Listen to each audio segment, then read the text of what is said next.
Hi everyone, this is Priyanka this side from Dubai. Quick introduction. I am the co-founder and director of cybersecurity services at Sinevis, a professional services organization. I'm also one of the proud co-founders of Women in Cybersecurity Middle East. I have over 16 years of experience in business and technology risk management, and I've been fortunate to be able to serve clients globally. I'm hoping that you're having a great time over the last one day, hearing all the great insights from our lovely members and lovely sisters from across the world. Today, I wanted to talk to you about something very fundamental: cybersecurity for business enablement. Now, this is very fundamental and yet the cause of mental stress for most of the cybersecurity professionals across the globe. And yes, it was for me as well a few years ago. And today I wanted to share that while we are being told of why it is important and what we should be doing and all the tools and techniques and process and people, everything that we need to bring in place together to be more cyber safe. But the big question is, how do we enable something that we either don't understand clearly or we need to understand better? What is really causing that tension between cybersecurity and business? Because the moment cybersecurity professionals hear about you need to align to the business, they feel stressful. When business hears the word cybersecurity is coming to meet us, they feel stressful. So I just wanted to talk to you about and share my insights on how we can do this and how we can get on a journey to become a less frustrated and less stressed of cybersecurity professional. Because honestly, I don't see there's enough talk happening in the industry about this.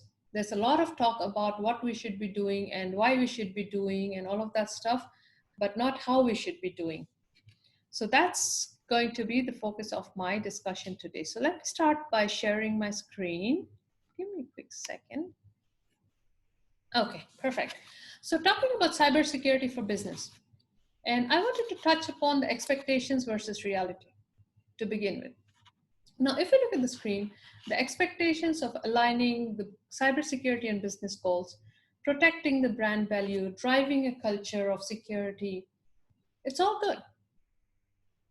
But the reality is, how do we align the goals?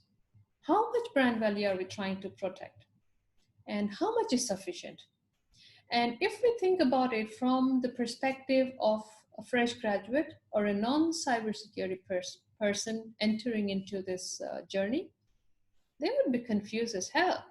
That it's always going to be a Tom and Jerry race, where one is always after the other trying to catch. Business is after cybersecurity to just approve, and cybersecurity is after the business to come and tell them what they are trying to do.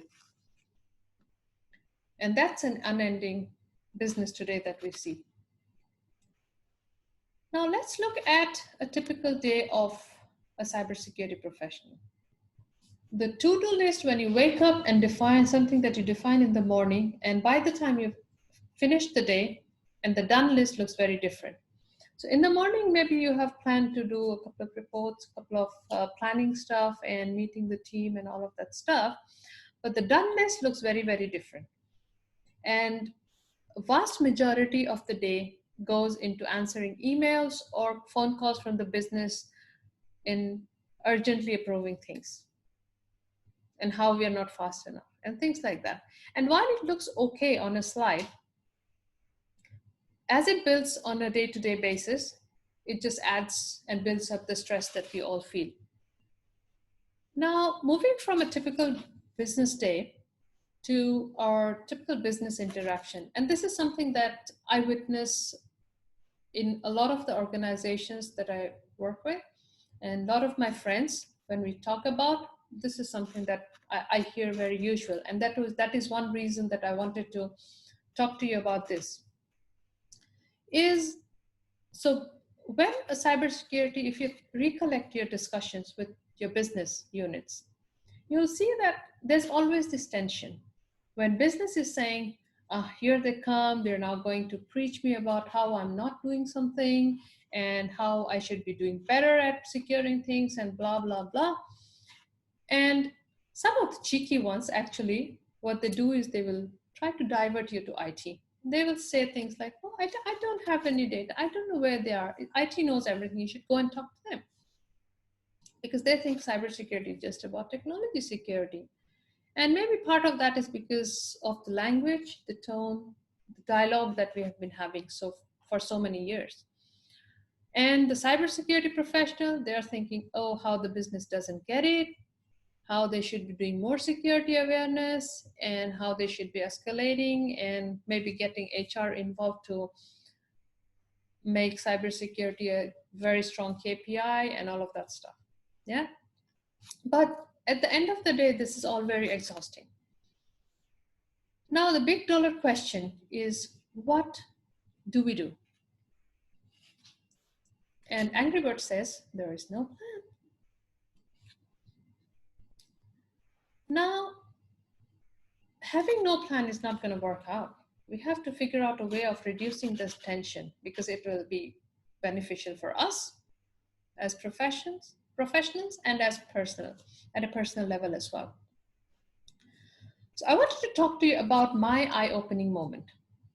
And this is something around 10 years ago when I was around at a mid-level in my career. And I was running the Regional Information Security Transformation Program for a large multinational bank back then. And thanks to the program, I learned a lot about the systems within the bank, where the data is, and what kind of controls exist and don't exist, and all of that stuff. So I've been working heavily with IT and some part of the business to improve information security back then. Now, one day my manager calls me and says, Priyanka, you are quite good at working with people. So we want you to work with business and help them improve their cybersecurity posture. And you also need to find a way to work with the heads and the C-levels to basically make them understand what information security is, because they definitely don't understand. So this is a dialogue between me and my manager. And I thought, well, the transformation program has been pretty cool. I learned a lot. So why not? This would be a new challenge for me. And I was coming from the fact that, yes, now I know a lot about the data. I know a lot about where the information is. So I would be able to hold some sensible discussions with him. So the first thing I do is I shoot an email to the people I know and assistance of some of the heads that were either too senior for me or I did not know them that well.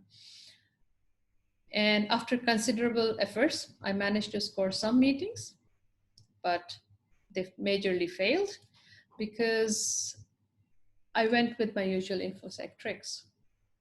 And the business entered the room with a frowny smile, and they left with a frowny smile. And the reason I call this as a frowny smile is because they're frowning inside in their heads, and they're smiling outside just to be nice to you. Yeah, so I could sense it's a major failure.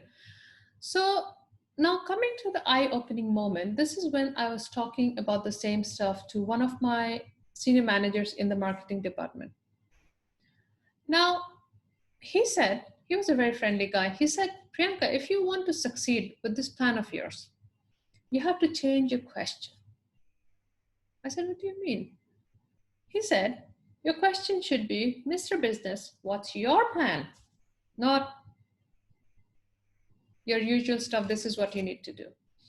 Because the moment you come and tell me that this is what you need to do, you're adding to my load, and I've just shut down already. So I'm not listening to what you're saying.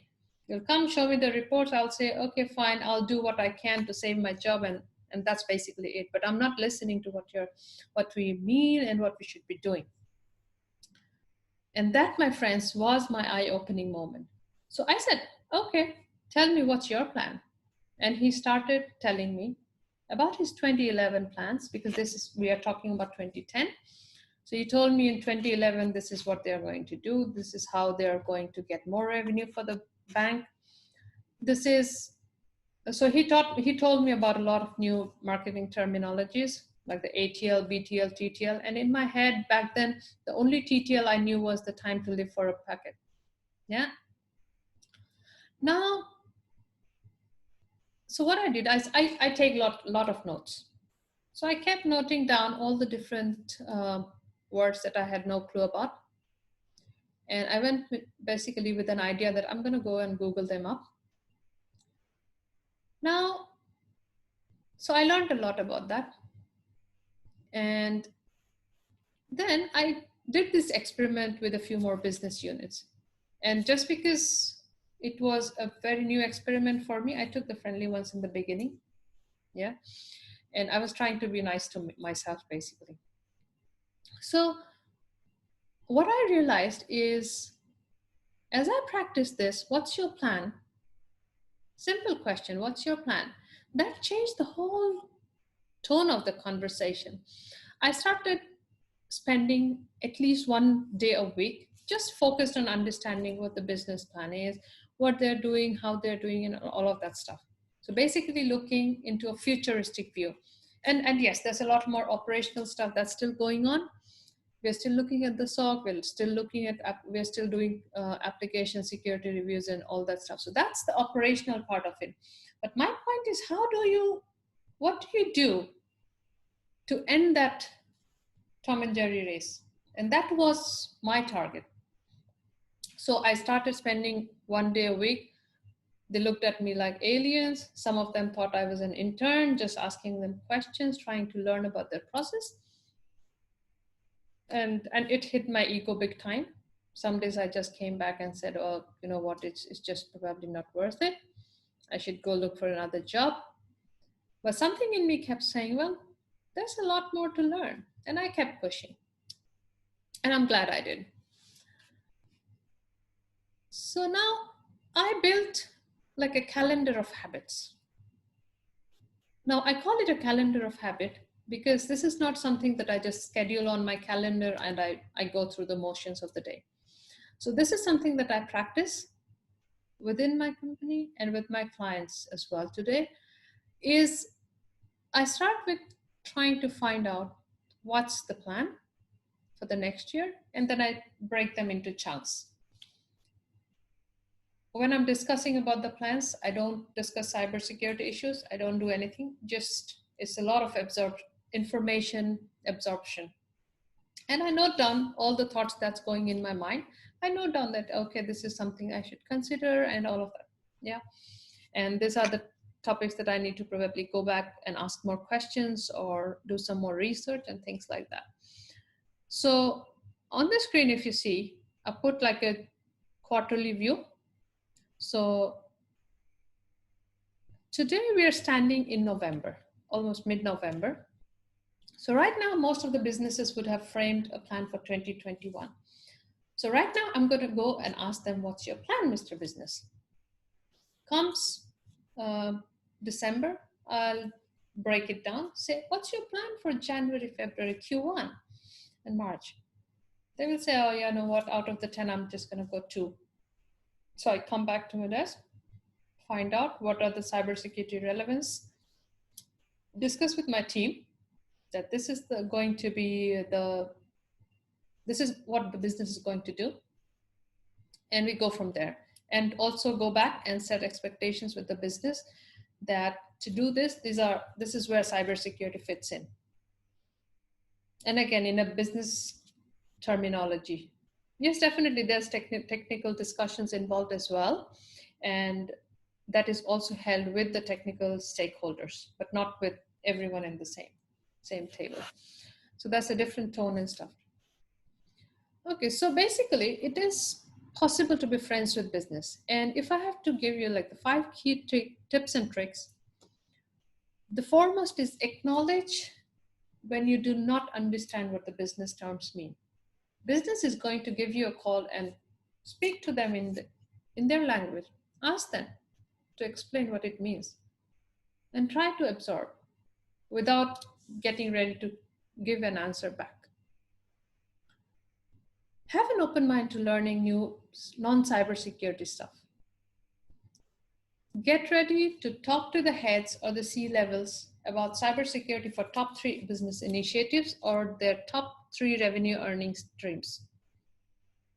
Yeah, and honestly, that you might know it, you might not know it, and something that you can always go back and find out more. You should try to get ready to be able to take just 3 slides every quarter back to the C level saying, Mr. C level, these are the 3 things that you need to work on from a cybersecurity perspective. The rest is all operational. And the C level would say, yeah, tell my team to do that. So you need to basically prepare for that. And that may be you, or that may be getting your manager ready for that conversation. You might be just setting the tone and inputs for your manager as well. Try to learn what the significant transformation programs are within your organization, be it from a business perspective or IT perspective. IT is easy for all cybersec professionals because we understand that language easily. Business, it takes some practice. Find out where is the money flowing. So if in 2021 they're going to do something, for example, they're going to reduce 25% of their real estate. So what are they going to do with that money? They're going to either give it as dividend, or they're going to put that money back into something new to do with the business, or are they going to just get more technology to enable the work from home? So try to understand what that one-liner really means. Yeah. Tracking where the money flows, I've realized, is the key. And when you talk money with business, they understand, they get it, because they talk money all that. Now, before I end, I wanted to leave with 3 key takeaway actions for this year. Now, this is, like I said, this is a very, very interesting time. And I'm glad we're having this discussion now, because by now, the 2021 budget plans or the plan of actions would more or less be finalized in most organizations. So go back to the business, ask them what the plans are. So in the next couple of days, set up a less formal meeting with the business. Do not take any presentations. Do not just be yourself, and go find out what their plan for 2021 is. And tell them their intention, that this is what I'm trying to go do a new thing in 2021 to make sure that we can understand you better, and the advice and guidance that comes from cybersecurity makes more sense to the business, and it doesn't look as a showstopper all the time. What are the top projects or initiatives for your organization for 2021? Go find out. Why would they deliver it? How will they deliver? And when will they deliver? Because all this would help you define your plan of action. Who in your team can actually handle that kind of initiative? Or do you need to train your people on, I don't know, social media security or work from home technologies, how to do something new in cloud if you're going big on cloud? Everyone is on cloud in some shape or form, but what does that change mean? Are you going to go more agile, not in a fragile way, but more agile in the IT? What does that mean from security? All this is already happening in a lot of organizations, and is going to happen in a lot more organizations as we move. And the plans will look very different. So you go find out what the plans are, make the notes, come back to your desk, do your homework, and go back to the business saying, Mr. Business, you said we're going to do X, Y, Z. Now, in order to do X, Y, Z, these are the key risks that I see. And as you build or as you work towards achieving that or delivering that plan, these are the couple of things that we would want to partner with you to do. And then see the magic. it's going to be a very, very different conversation because you are helping them achieve their targets and you're using their language that, yes, you are going to do that. I'm going to help you make it less risky. And so that's basically it from my side for today. And before I sign off, for those celebrating, I wanted to wish you a very happy Diwali. And for the rest, may the rest of the days coming be more happy and bright for everyone. Thank you so much. See you. Bye-bye. Take care.